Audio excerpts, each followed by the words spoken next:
લખતર શહેરમાં ટ્રાફિક જામના દ્રશ્યો સર્જાયા. લખતર સરકારી હોસ્પિટલ અને સમાજ મંદિર ખાતે આપેલ બસ ફસાવાના ટ્રાફિક જામ સર્જાયું.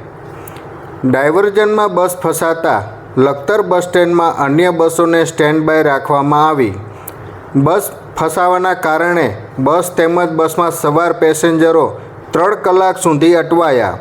સુરેન્દ્રનગરથી બસોને ડાયવર્ટ કરી ડાયવર્ઝન લખતર આપેલ હોય, જેને લઈ પેસેન્જર તેમજ વાહન ચાલકોને પારાવાર મુશ્કેલી. લખતરમાં ડાયવર્ઝનમાં વાહનો ફસાતા વારંવાર મુશ્કેલી.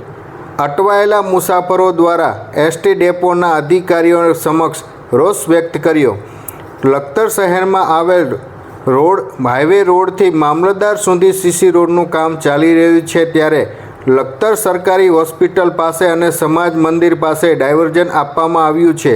જે ડાયવર્ઝનમાં વાહન ફસાવા જવાના કારણે મોટો ટ્રાફિક જામ સર્જાય છે અને સુરેન્દ્રનગર જિલ્લા કલેક્ટર જાહેરનામા મુજબ નર્મદા વિભાગ તેમજ માર્ગ મકાન વિભાગમાં આવતા જર્જરિત પુલો ઉપર ભારે વાહન પ્રતિબંધ મૂકવામાં આવ્યો છે, જેને લઈ સુરેન્દ્રનગરથી કચ્છ અને રાધનપુર તરફ જતી બસોનું ડાયવર્ઝન લખતર થઈને આપવામાં આવ્યું છે, જેને લઈ આજે સવારે સુરેન્દ્રનગરથી પેરડા જતી એસટી બસ ફસાવાના કારણે મોટો ટ્રાફિક જામ સર્જાયો હતો અને એસટી બસો તેમજ ટ્રકો તેમજ નાના મોટા વાહનોની લાઈનો થઈ હતી અને ટ્રાફિક જામ સર્જાયો હતો, જેના કારણે રાધનપુર ને કચ્છ તરફ જતી બસોનું એસટી ડેપોમાં રોકવામાં આવી હતી. 3 કલાક સુધી ફસાયેલ એસટી બસને ક્રેન અને જેસીબી દ્વારા બહાર કાઢવામાં આવી હતી, ત્યારે એસટી બસમાં સવાર પેસેન્જરો 3 કલાક સુધી અટવાયા હતા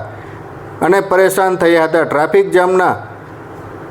જામની લખતર પોલીસને જાણ થતાં લખતર પોલીસ ઘટના સ્થળે દોડી આવી હતી અને ટ્રાફિક જામ હળવો કરી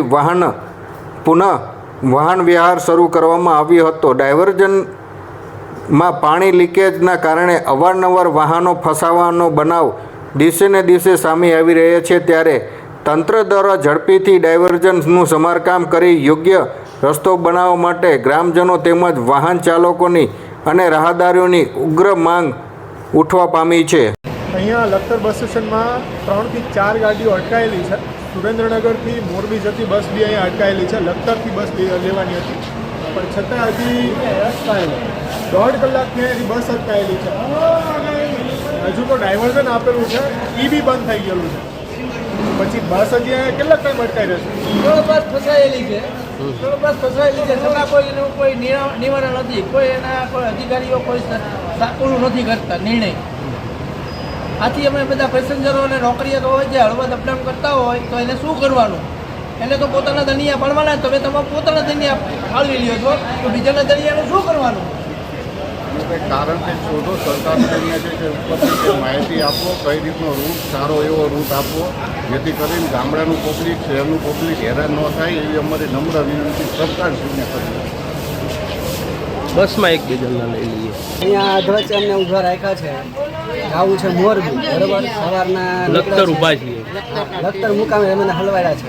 એટલે ક્યારે મોરબી પહોંચાડે, મારે પરત જઈને પાછું આવવું છે. સૈયદ મૂકી છે, 2 રજાઓ મૂકી પડે એવું છે. આ લોકો કાંઈ જવાબ દેતા નથી. રૂટ અમને બસ લઈ લઈએ કે સરા ઉપરથી લઈ લઈએ કે આમ માલવણ ઉપરથી આમથી લઈ લે, ગમે ત્યાંથી લઈ લે ને અમને મોરબી પહોંચાડે.